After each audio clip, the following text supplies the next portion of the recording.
Seguimos con más invitados aquí en NTV y Diario Norte en este jueves 25 de mayo y tenemos de invitado, nuestro segundo invitado del día es Juan Carlos Pozo. Él es un analista político que lo hemos invitado justamente para hablar sobre el tema que se está viviendo en el país al momento, la situación coyuntural, los movimientos, el calendario electoral y todo lo que estamos los ecuatorianos prestos a cumplir, ¿no? Las nuevas elecciones. Por eso lo hemos invitado a Juan Carlos, que ya lo tenemos en pantalla. Juan Carlos, qué gusto, buenos días.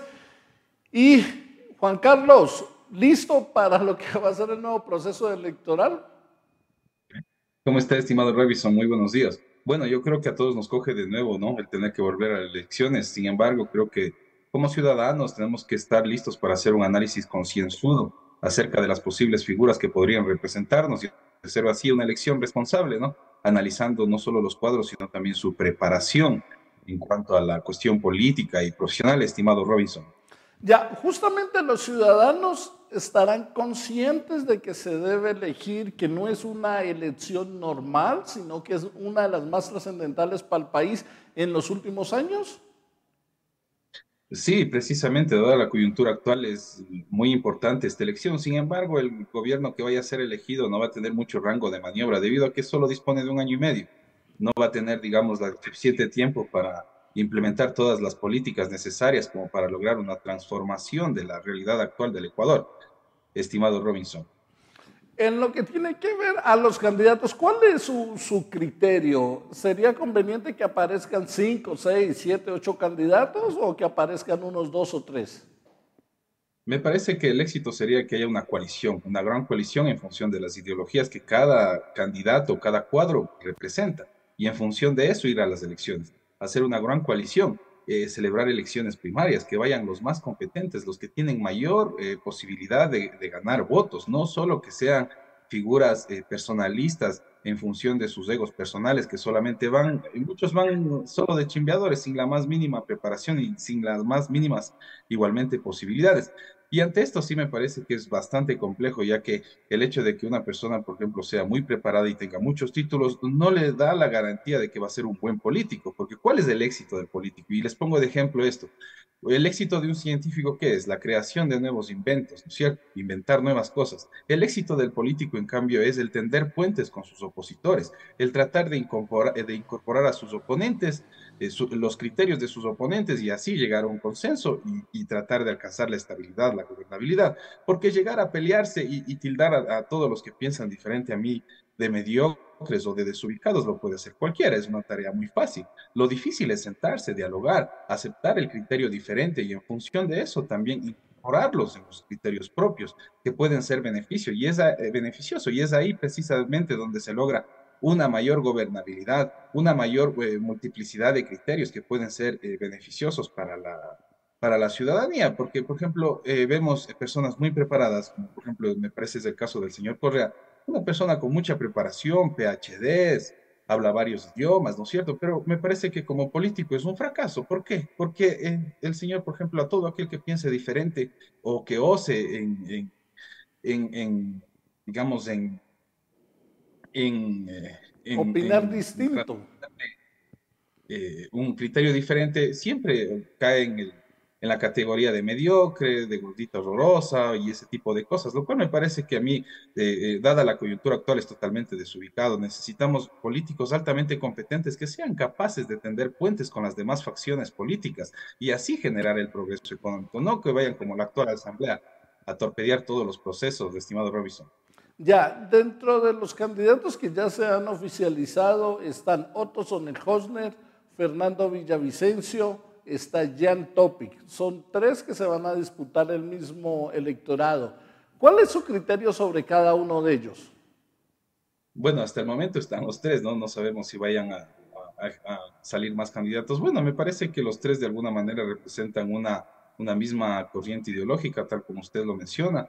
El señor Otto es muy preparado, sin embargo, también no ha estado exento de polémicas. No nos olvidemos que en plena crisis hospitalaria se pegó su gira de medios haciendo propaganda mientras los muertos estaban en la calle por poco tropezándonos nosotros. El señor Tomislav Topic es una persona muy talentosa, me parece, tiene muchos títulos, sin embargo, no está exento de sus polémicas, entonces es precisamente ahí donde nosotros debemos analizar la cuestión política. O sea, puede ser un gran profesional, una gran persona, sin embargo, en el ámbito político es totalmente diferente y me parece que es algo parecido a lo que le pasó al señor Guillermo Lazo, un banquero exitoso, con un gran patrimonio, muy preparado, sin embargo, vemos que llegó a la cuestión política y fue un fracaso. Y precisamente uno de esos fracasos fue el eliminar todos los puentes comunicacionales con las demás facciones políticas. Se dedicaron a pelearse y a la final ya no hubo un punto de retorno y vemos en lo que desencadena. Entonces sí me parece que aquí, por ejemplo, debería haber una gran coalición en función de quién tenga la mayor posibilidad de ganar votos.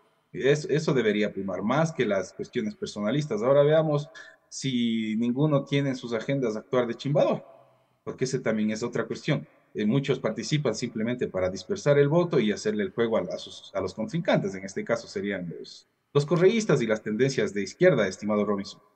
Ya en el caso de Fernando Villavicencio, Bueno, me parece que Fernando Villavicencio ha sido un buen legislador, se ha dedicado a fiscalizar bastante, me parece que esa es su especialidad. Sin embargo, para presidente me parece que necesita una actitud más propositiva.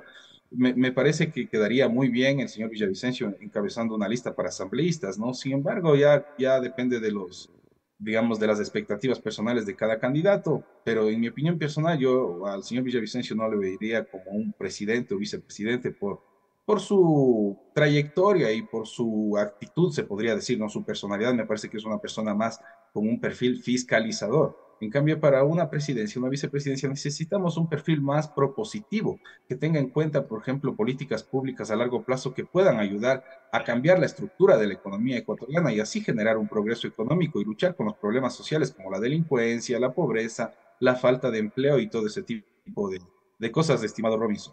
ya, Juan Carlos, hay tres candidatos más. Está Daniel Noboa Sin, que ya lo hizo oficial el día de ayer. Está el candidato de la Revolución Ciudadana, que pueda que sea Andrés Arauz.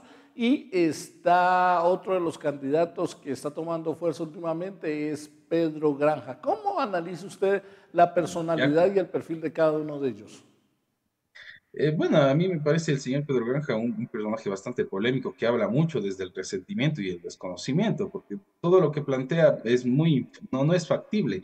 Las cuestiones como, por ejemplo, coger las reservas internacionales y traerlas al Ecuador para darles a las familias, es algo, o sea, prácticamente, ¿de qué se componen las reservas internacionales? Más de la mitad de este rubro está compuesto de los depósitos de los ecuatorianos en el extranjero, que constan del encaje bancario. Entonces, ¿qué es lo que está él diciendo el señor? Que cojamos el dinero de los demás y lo repartamos, algo así como Arauz, una medida totalmente inefectiva y populista, digamos, porque si en un inicio tal vez puede ser contribuir al dinamismo económico, no es una medida a largo plazo que vaya a mantenerse en el tiempo y que nos vaya a garantizar un mayor dinamismo económico y por ende tal vez una mayor generación de empleo y de mayores oportunidades, sino son propuestas totalmente demagógicas. Ahora vemos, por ejemplo, el candidato de la Revolución Ciudadana todavía no está totalmente elegido. Sin embargo, si nos planteamos que fuera el señor Arauz en función de sus últimas propuestas, igualmente una persona con un sesgo ideológico demasiado grande, y ahí me parece que es otra falla de los políticos, y es precisamente su fracaso, el no tratar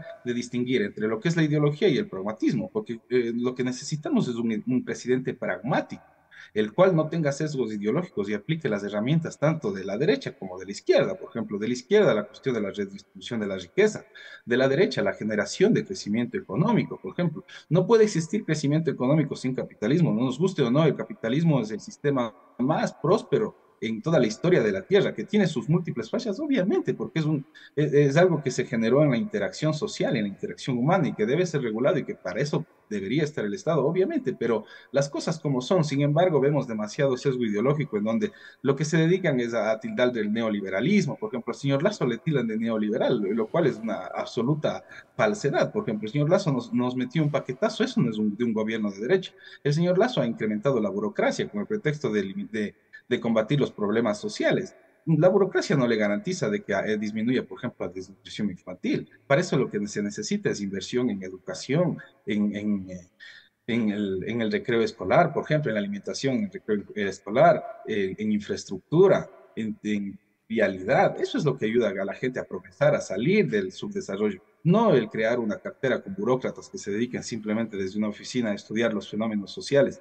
Esto es totalmente desubicado. Entonces, me parece que hasta cierto punto las ideologías en el Ecuador ya se han perdido. O sea, muchos, por un lado, por ejemplo, los señores correístas tienen un sesgo demasiado grande en donde niegan todas las bondades que trae el libre mercado, por ejemplo, la economía de mercado, y se dedican simplemente a imponer regulaciones, nada más.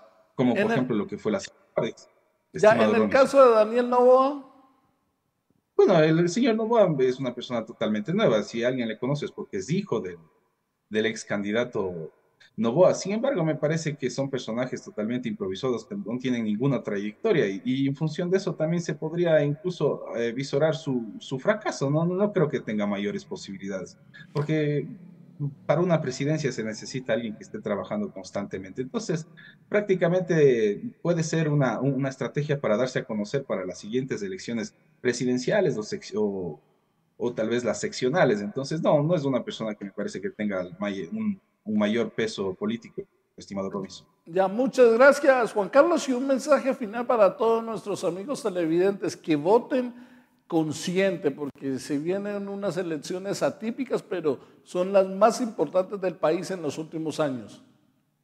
Ujú. Precisamente hago un llamado a la ciudadanía a votar con responsabilidad, a votar informados, por encima de simpatías o antipatías. No nos olvidemos que necesitamos que el próximo presidente sea un gran administrador de la nación, que conduzca al Ecuador hacia el progreso económico y implementando una serie de políticas públicas que le ayuden a su gobernabilidad y aparte de eso también que ayuden a transformar la estructura de la economía ecuatoriana, de la sociedad ecuatoriana. Entonces, sí hago un llamado a la ciudadanía a votar con conciencia, informados, leyendo los planes de gobierno, distinguiendo entre lo que es demagogia, lo que es mentira y lo que es real. Porque precisamente el próximo gobierno va a ser un gobierno de transición, no va a tener mucho rango de maniobra como para poder implementar grandes transformaciones sociales. Entonces, votar conscientemente, sin dejarnos engañar y dejando fuera las pasiones políticas, estimado Robinson. Muchísimas gracias, estoy a sus órdenes. Ya, así es, Juan Carlos, lo vamos a tener aquí sin duda alguna porque necesitamos analistas políticos que nos ilustren justamente para este nuevo proceso electoral. Gracias, Juan Carlos. Hacemos una segunda pausa y venimos con otro invitado más, David Paz. Un gustazo.